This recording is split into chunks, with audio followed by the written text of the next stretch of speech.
जय भीम दोस्तों, मैं आपका दोस्त आपका भाई राहुल नागपाल एक बार फिर हाजिर हूँ एक गंभीर मुद्दे को लेकर के। मुद्दा है कांग्रेस की नेता अलका लांबा, जो आम आदमी पार्टी से पूर्व में चांदनी चौक विधानसभा से विधायक रही हैं। जब पार्टी ने उनकी पार्टी विरोधी गतिविधियों के चलते उनका टिकट काट दिया तो वो कांग्रेस में चली गई। हालांकि पहले भी वो कांग्रेस के नेता थी, कभी जीती नहीं, पहला साहनी के सामने दिल्ली चांदनी चौक से। इस बार कांग्रेस ने उनको टिकट दिया और वो दोबारा चुनाव हार गई। उन्होंने एक ट्वीट किया था जिस संदर्भ में 2 दिन से बड़ा हंगामा सोशल मीडिया पर मचा हुआ। ट्वीट पर उन्होंने लिखा था, अपने ट्वीट पर उन्होंने जो बसपा की सुप्रीमो और दलितों की बड़ी नेता बहन कुमारी मायावती जी हैं उन पर अभद्र टिप्पणी की, और वो लिखती हैं कि माया की धनी, अपने ट्वीट में लिखिए, मैं उनके ट्वीट का जिक्र कर रहा हूँ यहाँ पर, कि माया की धनी उस बरसाती मेढ़ की। आप भाषा का स्तर देखिए कि क्या भाषा का स्तर है इस महिला का। वो लिखती है कि माया की धनी उस बरसाती मेढ़की की तरह है जो मात्र चुनावी बरसातों में ही अपने आशियाने से बाहर आती है। सीबीआई के डर से कभी कभी बीच बीच में टर कर राजा के प्रति अपनी श्रद्धा दिखाती रहती है। यह ट्वीट किया था बहन कुमारी मायावती जी के लिए अलका लांबा, जो कांग्रेस की नेता हैं।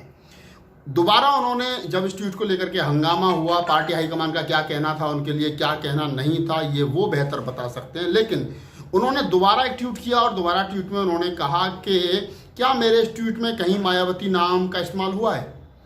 नहीं। क्या कहीं बहन जी लिखा है? नहीं। क्या मायावती की फोटो का इस्तेमाल हुआ है? नहीं। क्या कहीं बीएसपी लिखा है? नहीं। क्या यूपी में एक ही माया की धनी है? अगर हाँ तो बस यही समझ लीजिए कि चोर की दाढ़ी में तिनका। आप अब समझ सकते हैं कि अलका लांबा ने जिस प्रकार पहले ट्वीट में बहन कुमारी मायावती का जिस भाषा का, जिस ग्रेव स्तर की भाषा का इस्तेमाल करके बहन जी का अपमान किया, और उसको दोबारा उन्होंने अपने ट्वीट में जो उन्होंने किया है, उन्होंने ये स्पष्ट कर दिया है कि वो पहला ट्वीट उनका गलती से नहीं था, बल्कि पूरी की पूरी उनको समझ थी, जानकारी थी कि वो ट्वीट किसके लिए और वो ट्वीट क्यों कर रही हैं। इसी बीच में हमारे जो भीम आर्मी के संस्थापक सदस्य भाई चंद्रशेखर रावण हैं और आजकल वो राजनेता हैं। उन्होंने अपनी पार्टी बना लिया, आजाद समाज पार्टी, जैसा कि आप सब लोगों को विदित है। वो भी इस मसले में कूद पड़ते हैं। उन्होंने आज ट्वीट किया और ट्वीट करने के बाद में हंगामा बढ़ा। चंद्रशेखर रावण ट्वीट करते हैं अलका लांबा को कि अलका लांबा द्वारा बहन जी पर की गई टिप्पणी मूलतः जातिवादी एवं महिला विरोधी है। ये चंद्रशेखर रावण लिख रहे हैं, मैं पुनः आपको बताता चलूं।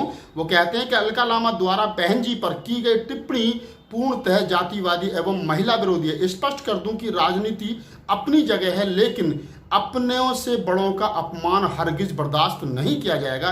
बहन जी से नीतियों पर मेरा मतभेद है, पर उनके प्रति मेरे दिल में असीम सम्मान है। अलका लांबा आपको माफी मांगनी चाहिए। ये चंद्रशेखर रावण ने ट्वीट किया है। इस ट्वीट के बाद में इस ट्विटर की जंग में अलका लांबा चंद्रशेखर रावण को जवाब देती हैं, और ये जवाब बड़ा दिलचस्प है, आपको सुनना चाहिए। वो जिस भाषा का यहाँ चंद्रशेखर रावण के लिए इस्तेमाल करती हैं, काश यही भाषा उन्होंने बसपा सुप्रीमो के लिए इस्तेमाल की होती तो ये यहाँ तक मामला नहीं पहुँचता। लेकिन उनकी भाषा देखिए बहन जी के प्रति क्या थी और चंद्रशेखर रावण के प्रति उनकी भाषा का स्तर जो है वो क्या है। वो कहते हैं, भाई मुझे आपकी राजनीति महत्वाकांक्षा का पूरा पता है। चंद्रशेखर रावण के ट्विटर के जवाब में अलका लांबा कहती हैं कि भाई शब्द का इस्तेमाल वो यहाँ करती हैं। ठीक उसी प्रकार मैं अपने दर्शकों को बताता चलूँ कि जिस प्रकार जब चंद्रशेखर रावण सहारनपुर से और दिल्ली तक जब वो साइकिल पद यात्रा निकाल रहे थे, तो रास्ते में जब पुलिस की झड़प के साथ वो बेहोश हो गए थे और हॉस्पिटल में एडमिट थे, उन दिनों उस समय बड़ा स्ट्रीम मीडिया पर मामला हाईलाइट हुआ था कि जो कांग्रेस की बड़ी नेता हैं प्रियंका गांधी और राज बब्बर और तमाम कई बड़े नेता चंद्रशेखर रावण से मिलने के लिए अस्पताल में गए। उसके बाद में चंद्रशेखर रावण की और कांग्रेस की नज़दीकियां पर मैं बाद में बात कर लूँगा, लेकिन वो भी सबको पता है कि मध्य प्रदेश और राजस्थान में चंद्रशेखर रावण और ख़ास तौर से सहारनपुर लोकसभा क्षेत्र पर चंद्रशेखर रावण का रुख जो है वो कांग्रेस के प्रति नरम था और उनका समर्थन कहीं ना कहीं मौन रूप से कांग्रेस के साथ था। और उसके बाद चंद्रशेखर रावण ने एक ट्वीट किया था और वो कहा था कि आज हमारी बड़ी बहन प्रियंका गांधी मुझसे मिलने के लिए आई वगैरह वगैरह, बड़ी बहन कहकर के उन्होंने वहां संबोधित किया था।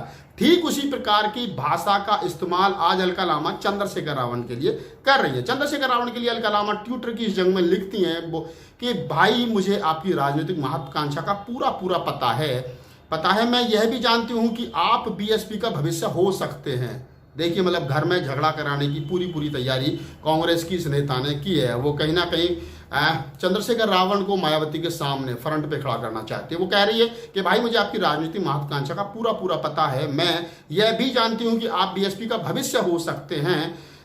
जो मायावती जी को अपने भांजे के होते मंजूर नहीं है। यानी कि मायावती नहीं चाहती कि आप बसपा के भविष्य बने, लेकिन आपके अंदर वो क्वालिटी है कि आप बसपा के भविष्य हो सकते हैं। अलका लामा चंद्रशेखर रावण को उकसाने के लिए इन शब्दों का जो है वो लिख रही है। आगे अलका लामा कहती है कि आपका यह ट्वीट जरूर बसपा के कार्यकर्ताओं में आपकी एक जगह बनाने में मददगार सिद्ध होगा। मेरी शुभकामनाएं आपके साथ है। बस ये ट्वीट जो थे मैंने आपको पढ़ के सुना, और मैं ये बताना चाहता हूं कि ये 3 4 5 जो ट्वीटरों का जो मैंने जिक्र किया यहाँ पर, और आपने इन ट्वीटों को जो सुना है, इससे आपको कांग्रेस और हमारे जो बड़े नेता हैं आजकल के युवा दलों के ध्वज जिनको कहा जाता है, उनकी नज़दीकियों का भी पता चल गया होगा। दोनों बहन भाई एक दूसरे को शुभकामनाएं दे रहे हैं। लेकिन इसके साथ साथ मैं यहाँ एक बात स्पष्ट रूप से कहता चलूं कि जो बहुजन समाज पार्टी के समर्थक हैं और बहन कुमारी मायावती जी के समर्थक दिल्ली एनसीआर में खास तौर से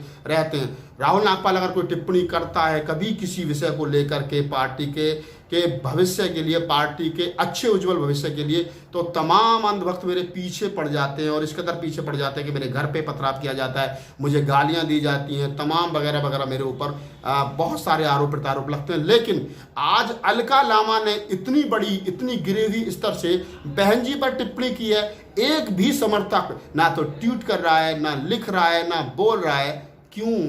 क्योंकि सिर्फ हम अपनों की टांग खींचना जानते हैं, दूसरों की नहीं। दूसरों के सामने हम बोल नहीं सकते। दूसरों के सामने मैं आज पुनः कहता हूं कि बहन कुमारी मायावती जी के साथ व्यक्तिगत संबंध किसी के अच्छे या बुरे हो सकते हैं, लेकिन बहन कुमारी मायावती जी समाज की इज्जत हैं, आनवान शान हैं और हमारी नेता हैं। हम इस बात को मैं पहले भी अनेकों मंच पे कह चुका हूं और आज पुनः कह रहा हूं। और बहन जी के प्रति किसी भी 2% के नेता की, अगर लोग ये कहें कि राहुल नागपाल आप साहित्यकार हैं, आपको इस तरीके की भाषा का इस्तेमाल नहीं करना चाहिए, तो मैं बता देना चाहता हूं अपने दर्शकों को, अपने चाहने वालों को, कि अगर आप कुत्ते से इंग्लिश में बात करोगे तो वो आपकी भाषा नहीं समझेगा, उसको उसी की भाषा में बात करनी पड़ेगी। तो मैं अलका लामा को कहता हूं कि आप जैसे 2% के नेता, जिनका अपना जनाधार 2000-4000 वोट पाने का नहीं हो, वो लोग अगर बहन कुमारी मायावती पर टिप्पणी करेंगे तो फिर राहुल नागपाल को यही कहना पड़ेगा कि हम बहन जी के साथ, और बहन जी का अपमान हरगिज बर्दाश्त नहीं होगा।